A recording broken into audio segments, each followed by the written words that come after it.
Poštovanje svima, moje ime je Miloš Tošić, dobrodošli na kanal Nepoznata Srbija. Cilj našeg kanala, kao i večerašnje emisije, nije da nikoga unizimo, već da prikažemo Srbiju u nekom svetlu koje je manje poznato široj javnosti.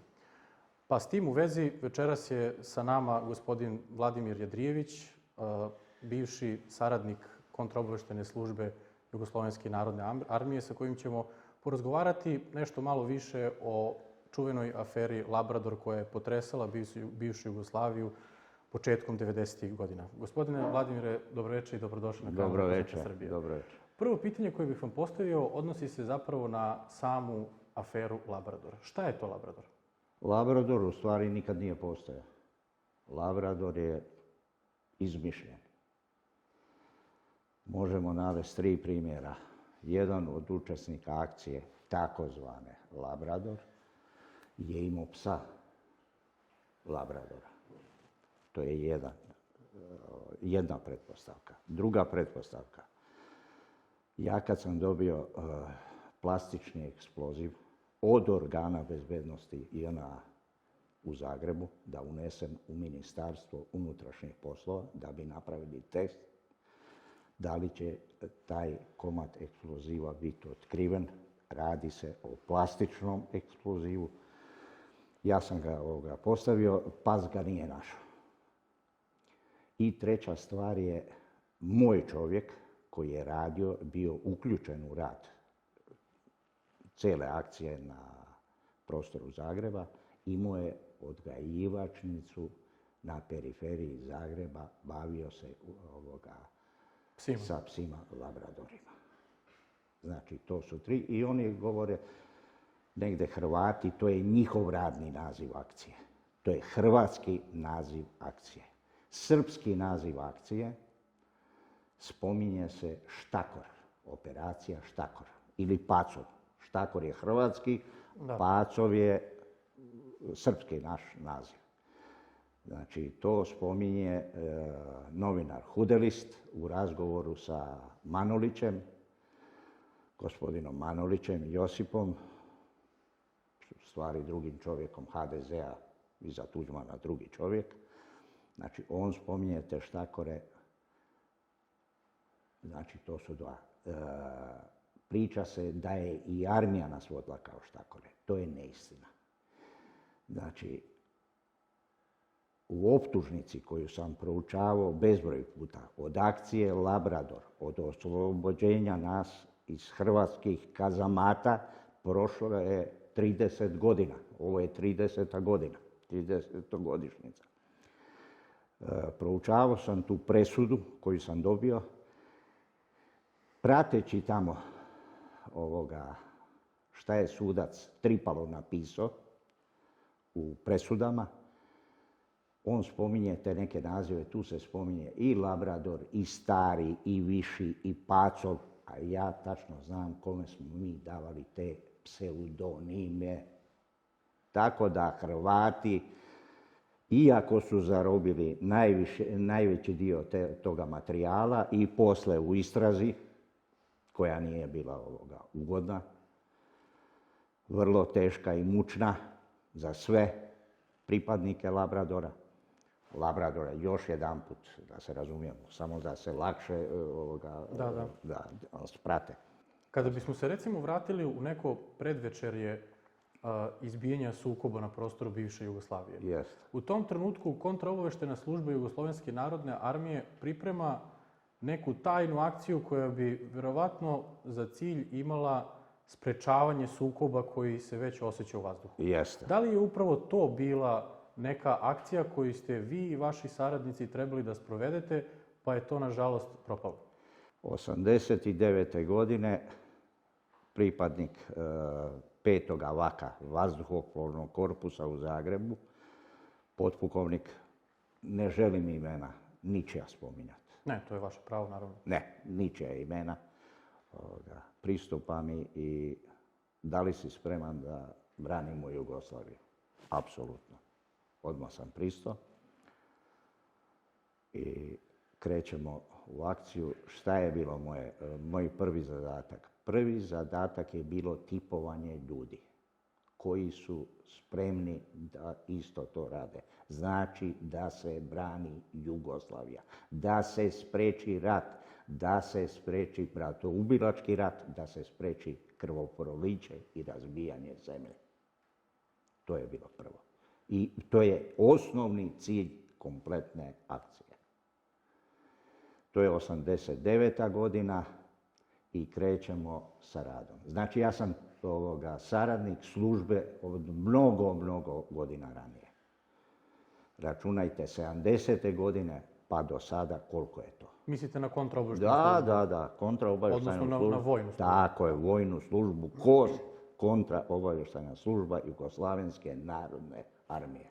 Da. Sada, pripremajući se za večerašnju emisiju, naišao sam na podatak da ste vi imali velikog uspeha u vrbovanju i odnosno upravljanju takozvane obavještajne mreže. Jeste. Neki podaci navode da ste uspjeli u Hrvatskom saboru, odnosno mi bismo ovdje rekli u Skupštini, Tako je. da zavrbujete i prevedete na svoju stranu dobar deo službenika tadašnjeg sabora. Da li su vam to bili, ako ćemo tako reći, ljudi od ključnih informacija za vaš zadatak? Jeste. To je pravo pitanje. Jeste. Puno ljudi smo vrbovali, puno ljudi je pristalo na saradnju, dragovoljno, što bi rekli Hrvati, ili dobrovoljno. Sve je bilo na dobrovoljnoj osnovi. Niko nije ucjenjivan, niko nije primoravan, sve je bilo dobrovoljno. Čisti patriotizam sa moje strane i sa strane svih ostalih ljudi.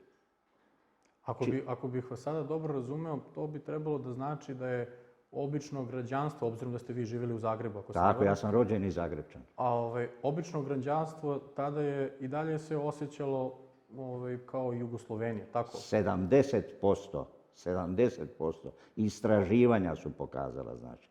A kao Zagrebčan i kao čovjek koji sam radio od 74. godine u tim institucijama, znao sam raspoloženje ljudi, dobro sam ljude upoznao.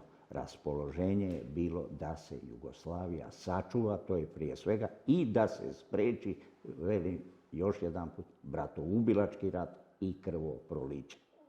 Ali ako se ne varam, sa jedne strane Jugoslovenska narodna armija preko vas i preko vaših saradnika, preko svoje kontraobavještajne službe, uporno radi na očuvanju bivše Jugoslavije. Za to vreme službe republičke rade aktivno na razbijanju Jugoslavije. Da li je to tačno? Jeste. UDBE rade da razbiju Jugoslaviju. Svaka republika je imala svoju službu zasebno. Ja ću pričati konkretno o Hrvatskoj. Da. Znači, o Hrvatskoj pričat ćemo o srpskoj službi, o slovenačkoj službi, iako dosta znam, ne bi pričao. I o ostalim službama. Da. Svi su na neki način Jugoslaviju rušili. Jedino vojna služba je bila ta koja je željela da sačuva Jugoslaviju. I to su sve bili naši drugovi. Moje radno mjesto je bilo pri Ministarstvu unutrašnjih poslova, znači u Savskoj ulici. To je Ministarstvo unutrašnjih poslova Republike Hrvatske.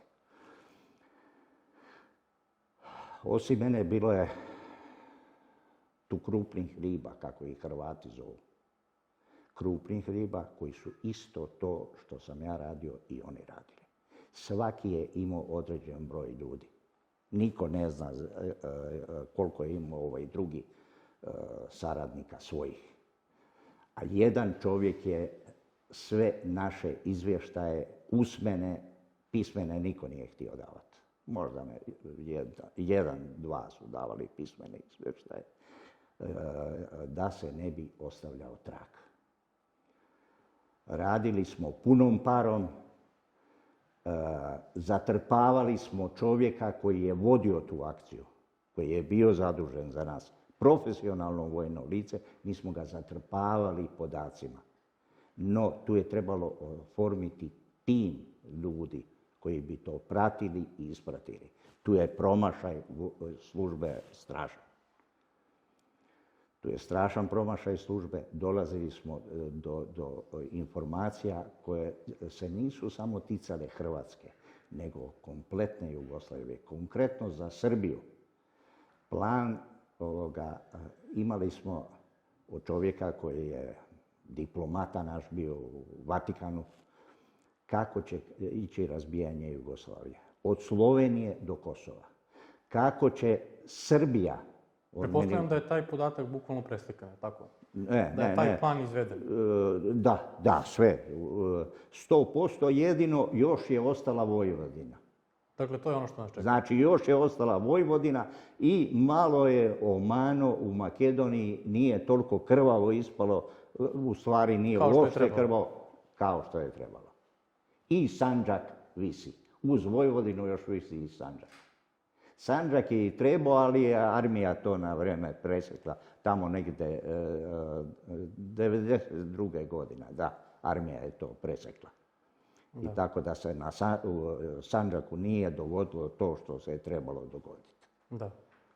A dobro, recite mi ovako, ajde da se vratimo sada na taj moment gdje Hrvatska UDBA otkriva da kontraobavještajna služba Jugoslovenske narodne armije radi aktivno na očuvanju Jugoslavije.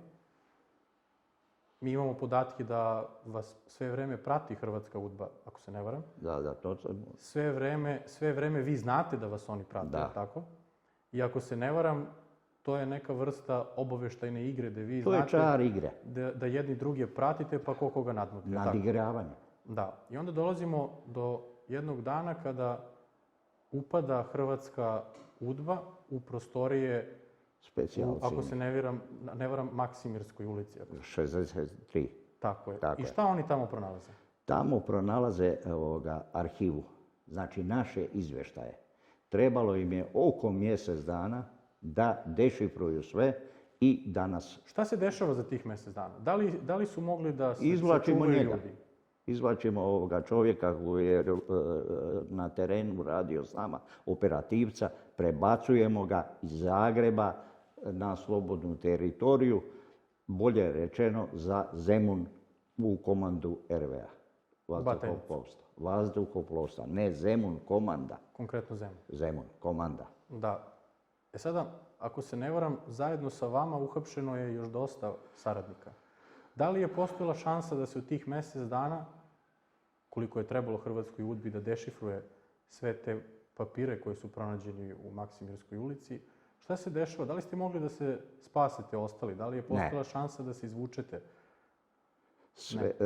Ne. Neki su prelazili čak jedan je prelazio u Austriju i u Srbiju dolazio i vraćao se. Nije mi bio jasan. Ja sam tačno osjećao da smo u klopci i nema kuda. Ako se ne varam, i vi ste čak vašeg neposrednog rukovodioca vozili za Sloveniju. Da, ja sam ga izvukao. I niste pomislili da ostanete tamo? Ja sam tražio da s njim krenem na slobodnu teritoriju, da tako kažem. On je rekao, ne, ti se vraćaj i čekaj daljnje instrukcije da prenosiš drugima. Sad su drugi postali agenti, rezidenti, a ja sam ostao niko i ništa. Da. Pazite, on mi govori, vraćaj se tamo, čekaj dalja naređenja. No mi smo svi bili sretni da je on otišao. A da li su istiniti navodi da je Jugoslovenska narodna armija planirala da uhapsi lidere republika? Pa mi smo imali gotovo, jeste. Poput Kučana, Miloševića. Jeste, ali to je bilo prije ove akcije, to su bile, već ti planovi su razrađivani 88. 89. Tu je trebalo oko 200 i nešto ljudi. Znači, to je podatak kojim ja baratam, koji sam dobio od ljudi koji su učestvovali u tome, pravljenju toga plana. Ne govorim na pamet, to hoću da kažem. Znači, tu je trebalo ljude samo staviti neka vrsta izolacije. Mislimo konkretno na lidera. Tako je. U cijeloj Jugoslaviji 200 i nešto ljudi je trebalo staviti, armija da preuzme na 6 mjeseci rukovođenje zemljom već su bili pripremljeni ljudi koji će doći na mjesta određena za tih 6 mjeseci i da se naprave izbori demokratski. To bi bili recimo prvi demokratski izbori. Tako je. A ovo što su oni napravili u Sloveniji, u Hrvatskoj, pod izgovorom demokratski izbori. Kakvi demokratski izbori? Ustaše dolaze, emigranti, ubojice, najgore vrste. Oni dolaze u Hrvatsku, mi im izdajemo pasoše Jugoslavije, Titove Jugoslavije, Socijalističke federativne republike.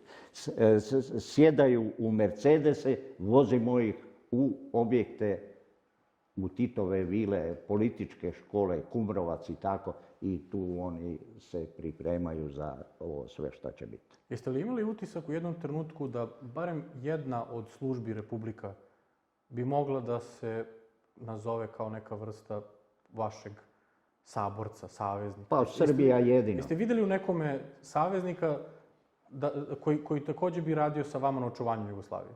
Srbija.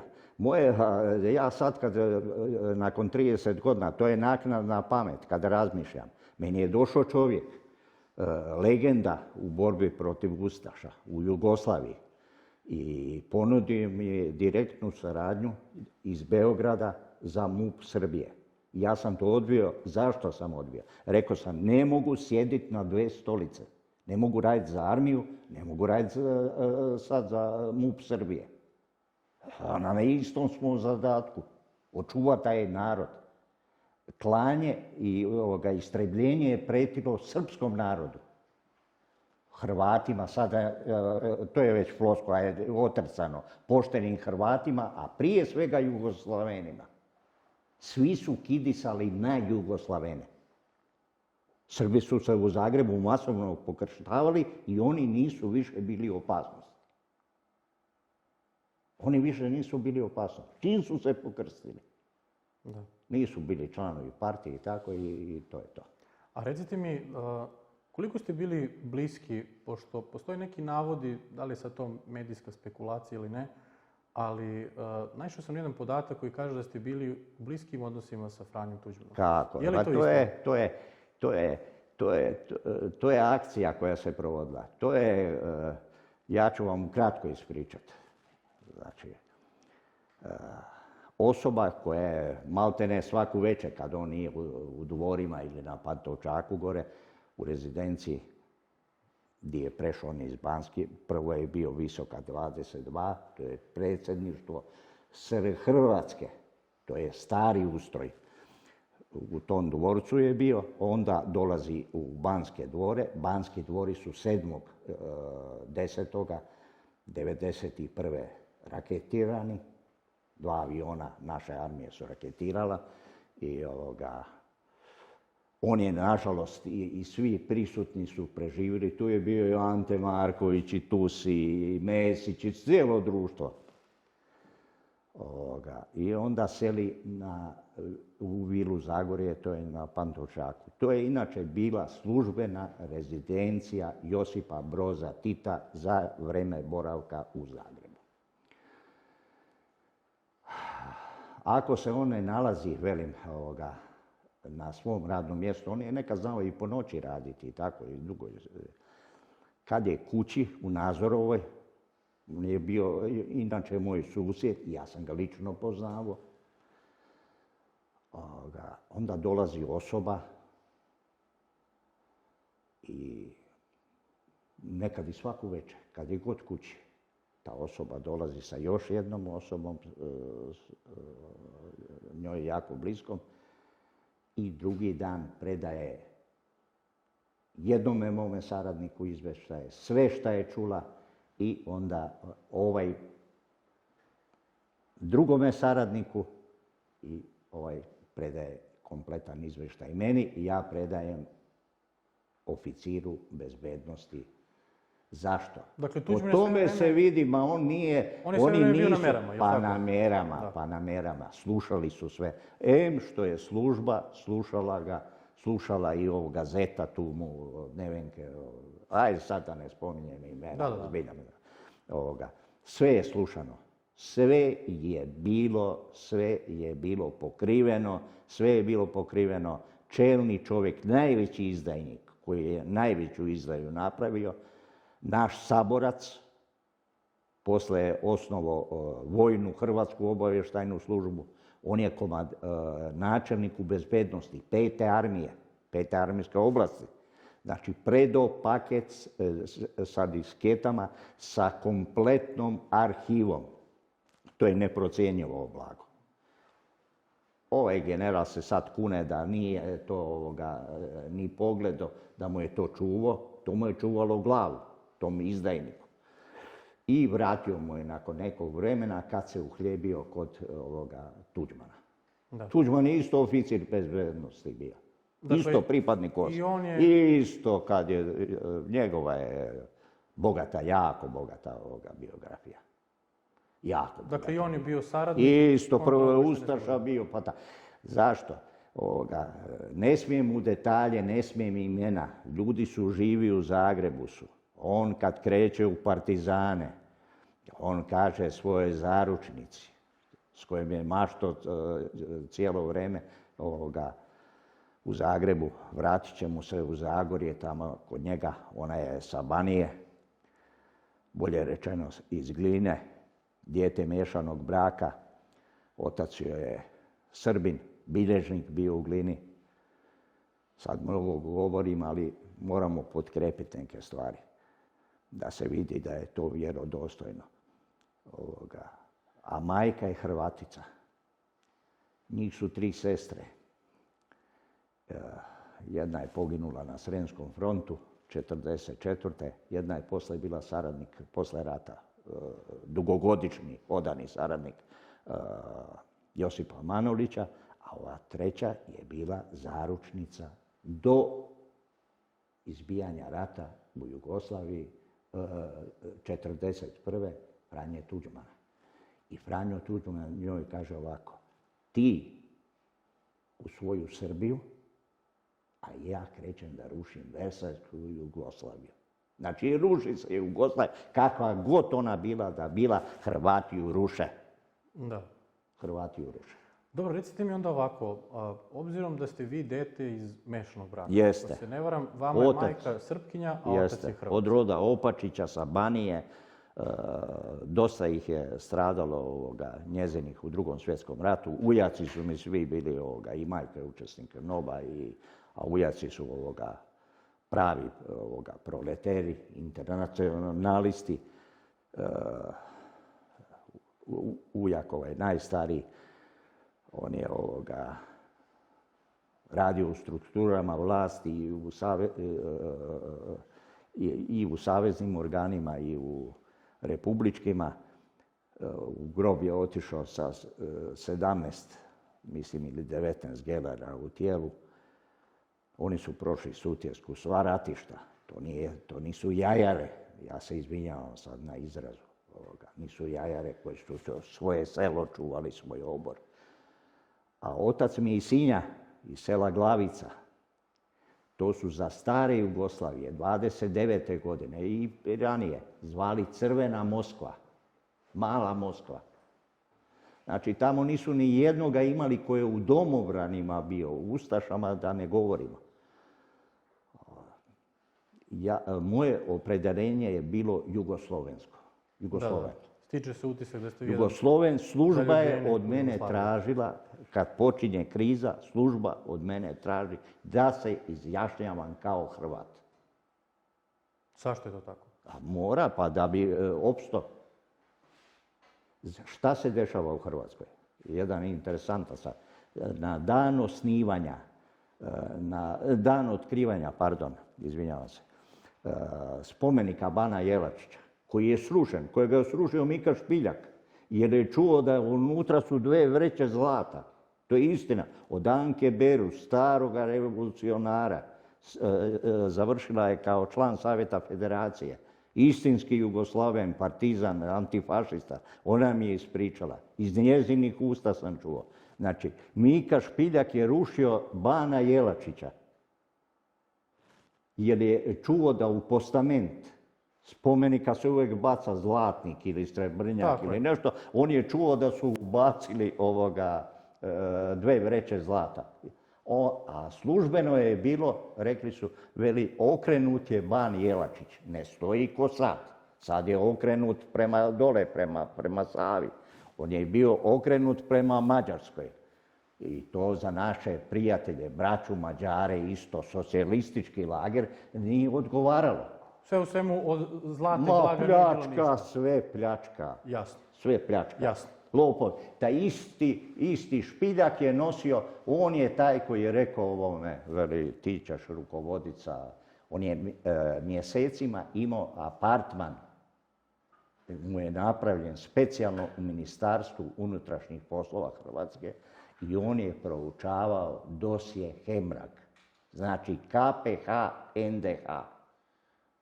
To je bila linija Hemraga, Hemragovština i to je i on gurao. Gospodine Drijeviću, da li je istina da je na osnovu vaših operativnih podataka obaveštena kontraobaveštajna služba da se formira tada HDZ? Jeste. Dakle, vi ste bili taj koji je imao informaciju da se oni osnivaju i da bi možda tu mogli da donesu taj prevag za razbijanje Jugoslavije. Da se formira HDZ. To je, formiran je i ti su razgovori, pregovori vođeni u vikendici Kleti. To se u Zagorju zove, u Hrvatskoj Klet, u Vinogradu, na Plješivici, kod gospodina Ledića. I ostoje a šta je tu interesantno? Znači, još vladaju komunisti. Još je socijalistička Hrvatska. Znači, predsjednik Sabora, Anđelko Runjić Bambe, njegov vozač je zaglavio Mercedesa, upao je u blato i kad smo išli da se izvlači taj Mercedes, procurila je informacija. Dobio sam informaciju zašto su tu, šta se sprema i šta se dešava. Dakle, Eto, tako se dolazi do informacije. Da. Dobro, recite mi sada, kako to izgleda kada vas vaše kolege isleđuju? Vi ste uhapšeni, ako se ne varam, sa jednom grupom od preko 6-7 agenata, saradnika. Šta se onda zbiva? Vi odlazite u neku vrstu pritvora i počinje isleđivanje. Da, 14.10.1991. Da li ste tada znali da je gotovo s Jugoslavijom? Ne. Uvijek ste mislili da će biti sve bolje? Ne. Ja sam pristao na razmjenu i došao sam u Srbiju, došao sam u Beograd, glavni grad Jugoslavije, da nastavim borbu za Očuvanje da Jugoslavije. se vratimo na stare granice. Znači u Sloveniju, u Hrvatsku da se vratimo i da se to ustaštvo u Hrvatskoj potuče. No, međutim, 1992. mi je bilo jasno da je to gotovo. Da je to kraj. 1992. tad dolazi do smjene u komandi RV-a, dolazi u samoj službi do smjene, dolaze mladi ljudi, mlada ekipa, mladi kadrovi, iskusni kadrovi i probaju da se napravi rekonstrukcija pada kompletne mreže. Kako je pala ta mreža i da se reši status. Svi mi koji smo razmijenjeni, oslobođeni, dovedeni ovdje u Beograd, nikome ništa nije rešeno, pušteni smo kao pravi labradori, kerovi na ulicu i snalazi se kako znaš. Pojavljuje se jedna ekipa, velimo oficira bezbednosti koja je to probala da reši. Sa nama su i ti ljudi nastradali. Do dana današnjega, 30 godina, to nikad nije rešeno. Ta akcija, ta operacija i dan danas visi u zraku. Mi smo učesnici koji smo učestvovali u toj akciji, sumnjiva lica već 30 godina u državi Srbiji. Recite mi ovako još jednu stvar koja je veoma zanimljiva. Kako tada gleda Evropa na Jugoslaviju? Da li raspolažete podacima kako nas tada posmatra recimo jedna Nemačka, jedna Italija, Njemačka jedna radila Austrija, otvoreno. možemo reći i Sjedinjene Američke Države. Da li raspolažete podacima, da li oni aktivno rade na razbijanju Jugoslavije? Aktivno rade. Dengler je tu presudan čovjek. Ja ga znam iz Zagreba. Žena, naš agent je bila flaster 24 časa na Johanu Dengleru. Znači, to je obavještajac od formata. To je Njemačka. Znači, BND je radio otvoreno. Oni su bili instruktori u svim segmentima odvajanja Hrvatske od Jugoslavije. Šta se dešava sa Sjedinjenim Američkim Državama tada? Da li imate neki operativni podatak? Da li oni rade na razbijanju Jugoslavije ili se ne mešaju u unutrašnje pitanje? Pa ja nisam samo djelovao u Zagrebu. Ja sam se dosta kretao. Znači, Banija, Kordun, Lika. U Lici sam bio u Gospiću.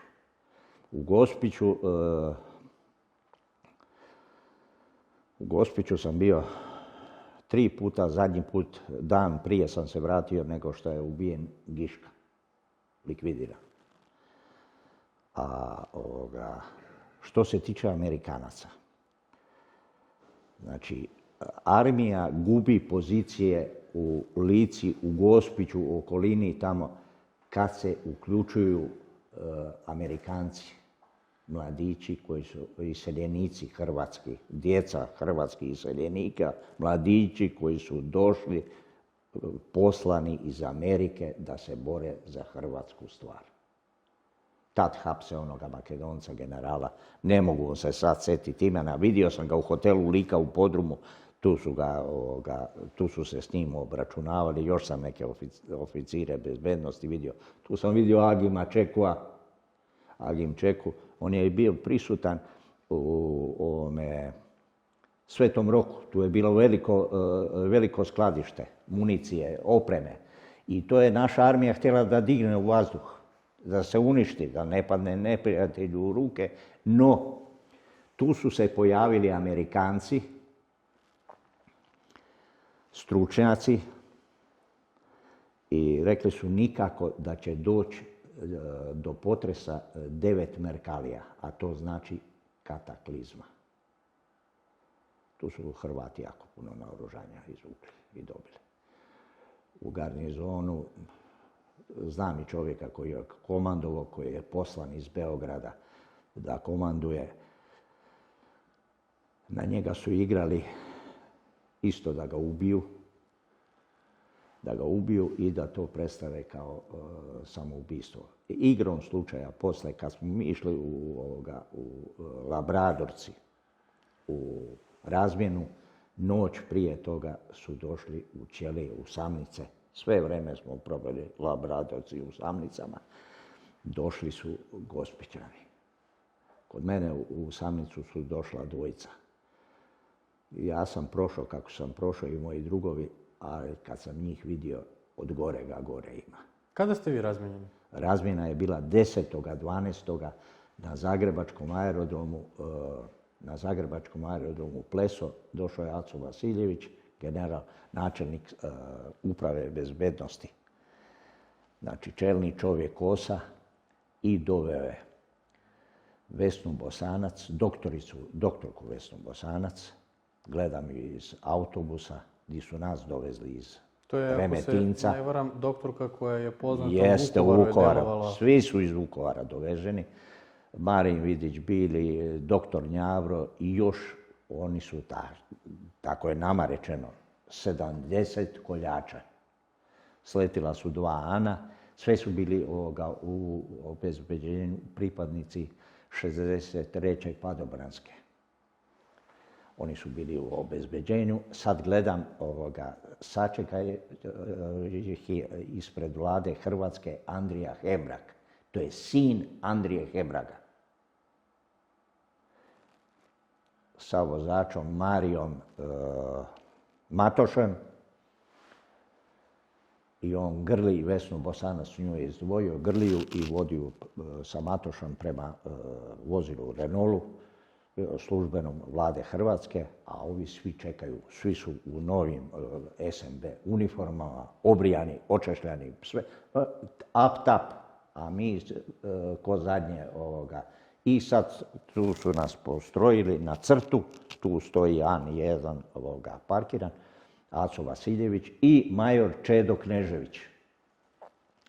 I onda se čita, ja sam negdje bio u vrhu, a ovaj šef straže iz Remetinca iz zatvora stoji iza mene i sa BMW-om je bio. I otvorio je gepek i pokazuje da stavim stvari, da me vraća za Zagreb. Jer meni je predzadnji dan došao rođak jedan i kaže, šapće mi na uho za vrijeme posjete, veli dođi do crte, vrati se, kao sve je sređeno, jel? Biće mi oprošteno. Nije mi padalo na pamet. Kad je on vidio da sam ja prešao na drugu stranu, krenuo prema avionu, krenuo prema Aci Vasiljeviću i Čedi Kneževiću, rukujem se s njima, on je porobledio i ušli smo u avion, tu nas je, kroz rep smo ulazili, tu nas je čekao čovjek koji nas je vodio u Zagrebu, namršten, namrgođen, vrlo neprijatno smo se svi osjećali. Već u avionu kad smo seli, kad je avion poletio, ja sam sam ostao sa jednim starješinom, tim Čedom Kneževićem, on je jedini sjeo sa strane na klupu, svi su bili na drugoj strani i svi pokazuju nešto na mene. Tu je već bilo moja sudbina zapečaćena. Izdajnik, izdo, odo i tako dalje. A kažite mi ovako, sada nakon dosta godina kad se okrenete, šta mislite kako bi izgledala ta Jugoslavija da je vaša akcija uspjela? Nikako ta akcija nije mogla uspjeti. Zašto? Uspio bi vojni dio. To bi išlo 6 mjeseci, do dana, 2 godine. Ideološki to nije moglo. Ideološki to nije moglo. Sve stranke koje su formirane, pa sve su i bile sa nacionalnim, ma ne sa nacionalnim, sa šovinističkim programima. I to ne bi moglo opstati. Jedino da je držala sve armija. Onda bi to bilo u redu. I ovo su laži od tih 5 milijardi da će Amerikanci pa će se spasiti, pa će to Ante Marković izvući. To su sve laži. Postoje tajni i javni dosjeji. Za sve naše političare drage idu i čitaju se od televizije pa nadalje u sredstvima javnog informisanja ti javni dosjeji. To je sve cvijeće. Treba tajne dosjeje čitati. To je jad i bijeda. Jad i bijeda, ko nas je vodio. Ja sam sa jednim starim narodnim herojom razgovarao ovdje. On mi je oči otvorio do kraja. To je prvi upravnik Gologa otoka. Na njemu su završili pristalice Inforbiroa. Još je bio njegov sužanj, ratni drug od 1941. do 1945. pa posle mu je bio sužanj, znači zatvorenik na Golom otoku. Oba dva su Hrvati, Ante i Ante. Oba dva se zovu Ante. I kaže tako razgovara, ja slušam. I kaže on, moj veli imenjače, moj Ante. Banda nas je vodila, citiram, banda nas je vodila prije rata, banda nas je vodila za vrijeme rata i onda stanka. I onda se oglašava ovaj moj Ante i kaže, veli, banda nas je vodila posle rata. On samo ovako klimne glavom, bio je teško bolestan i čekao je operaciju za Njemačku je išao. Već su bile sankcije uvedene i znalo se ko je taj čovjek. Nije došao do Njemačke. U vozu je preminuo. A dobro, recite mi, obzirom da je danas 2021. godina, Da. danas Srbija izgleda potpuno drugačije nego onda 90. godina. Ovo je danas jedna zemlja u kojoj možete da kažete slobodno šta mislite. Primjer toga je i evo je ova naša emisija gde možemo da kažemo ono što nam je na pameti. Nemamo nikakvu cenzuru, nemamo nikakav problem da kažemo i šta je društveno popularno i ono što nije. Kako vi danas živite? Da li ste vi adekvatno nagrađeni, da li ste priznati od društva, odnosno da li osjećate da vam društvo na neki način zahvaljuje za sve to što ste dali za očuvanje Jugoslavije? Mučno i teško pitanje. Mučno i teško pitanje. Materijalna primanja, i to bolje da ne govorim. Socijalna zaštita, bolje da ne govorim. Nikome ništa nije rešeno od te grupe Labrador. Apsolutno ništa. No, na tome se neću zadržati. Krenuli su nam na djecu. Djeca su nam ugrožena. To su bila djeca 7, 8 godina koje su bacali kad su nas hapsili po stanovima i tako. Sad ta djeca doživljavaju od pojedinih službi šikanu ovdje u zemlji Srbiji. Di su se oženili, formirali svoja gnjezda porodična, izrodili djecu ovoj državi Srbiji. To je najbolnije. Ovo sve nekako, nikakvog priznanja. Kakav priznanja? Ko će vam dati priznanja kad ste sumnjivo lice, kad ste agent? Mi smo i dalje hrvatski agenti. Bez obzira što vas u Hrvatskoj smatraju za Srbina. I presuđen. Znate kad su nas sudili, Labradorce? Nas su sudili u odsutnosti 99. godine za vreme agresije NATO pakta na Srbiju. Tad su nas sudili u odsustvu. I dobili smo neke simbolične kazne. Ja sam razgovarao, ovdje sam imao priliku. On je bio tada tužioc, sad je advokat, vrlo uspješan, poznat, Ante Nobilo. I on kaže, ne, slučajno veli gore da krenete za Hrvatsku bilo ko. Neki su oslobođeni, neki ste dobili ovo što ste dobili, ali cijeli proces ide nanovo kad budete dostupni hrvatskim vlastima. Tom razgovoru je prisustvovao s ove strane, razgovor je vođen u Internacionalu, kako se zove sad taj hotel, ne znam, u Interkontinentalu. Prisustvovao je sa mnom pukovnik organa bezbednosti, koji je isto prošao bos po trnju radi nas.